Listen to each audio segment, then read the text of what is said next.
14 años, ya haría muchos, pero muchos años que habían sacado al chavismo del gobierno. Cambiando el tema sobre la guerra económica. Hoy aseveran que hay una guerra económica desde el sector privado, con una validez de matrices, opiniones entre el sector de la oposición y el sector oficialista. Con una gestión que ha tenido 14 años de mando, ¿cree usted que sí hay una guerra económica? ¿Existe hoy en día? Yo creo que cualquier persona que se meta en un automercado, en una tienda de repuesto, prácticamente en cualquier comercio, se va a dar cuenta de que sí hay una guerra económica, y una guerra económica muy cruenta, protagonizada por los de siempre, organizada por los de siempre, por Fede Cámaras, por Conindustria, por Consicomercio, por todo un grupo de delincuentes que se disfrazan de empresarios para robar a la gente, porque con esto tratan de obtener provecho político y de paso meterse un realero provocando un alza de precios como no se había visto, bueno, desde el año 94, cuando tuvimos una inflación gigantesca. ¿Qué es lo que está ocurriendo? Por un lado, vemos al gobierno esforzándose con más o menos éxito, pero esforzándose por abastecer a la gente, porque todo el mundo tenga todas las mercancías que necesita. Eso no lo puede negar nadie. Usted va, por ejemplo, a los automercados del Estado, al Bicentenario, a los Pedeval, a los Mercal, y ve cómo el gobierno trata de que estén abarrotados de mercancía, no siempre con éxito. Y por el otro lado, vemos a los comerciantes, a los empresarios y a los dirigentes políticos de oposición trabajando en el sentido contrario, tratando de provocar desabastecimiento. ¿Quién puede olvidar, a pesar de que no se le ha dado difusión, los medios escuálidos nunca lo dijeron y los medios chavistas lo mencionaron y hasta ahí llegó? Pero no puede olvidarse que a comienzos de año Enrique Capriles Rarosky, el enchufado oral, se reunió en el Hotel Dan Carton de Bogotá con Álvaro Uribe Vélez y allí acordaron que Uribe presionaría, y las presiones de Uribe son de tomar en cuenta, porque llega con un grupo de paramilitares, llegan los urabeños, llegan las Autodefensas Unidas de Colombia, a exigirle a los empresarios colombianos que no enviaran productos a Venezuela, y por su parte Capriles se comprometía a que los empresarios venezolanos no trajeran productos del exterior para provocar desabastecimiento. Así que estamos en una clara guerra económica con dos bandos: la oposición empresarial y política esforzándose por desabastecer, y del otro lado al gobierno tratando, a veces con éxito, a veces infructuosamente, de que haya abastecimiento total y normal de todos los años.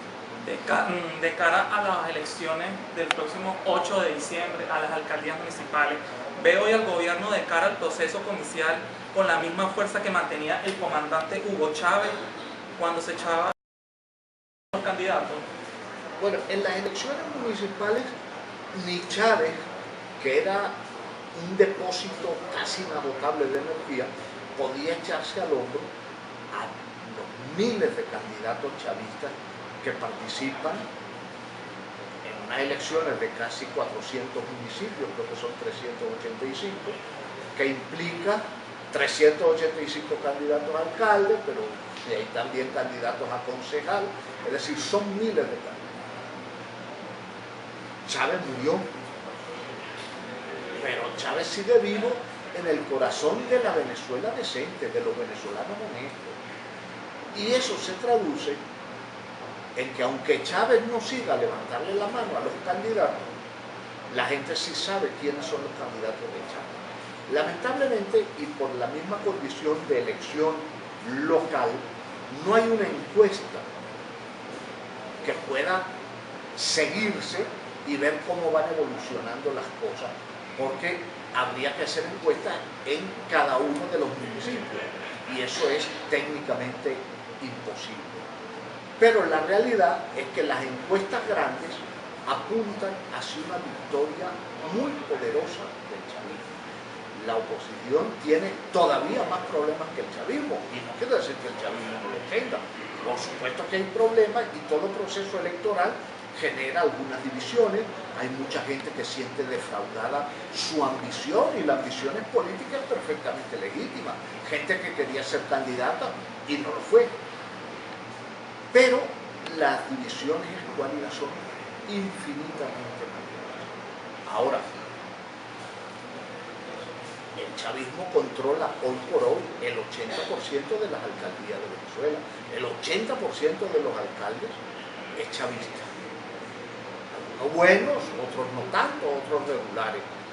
Pero la base chavista tiene que esforzarse para por lo menos conservar ese 80% y no hacerle caso a las prédicas de Primero Justicia, por ejemplo, contra el Potro Álvarez, diciendo que es un candidato farandulero, a pesar de que nunca estaba en la farándula.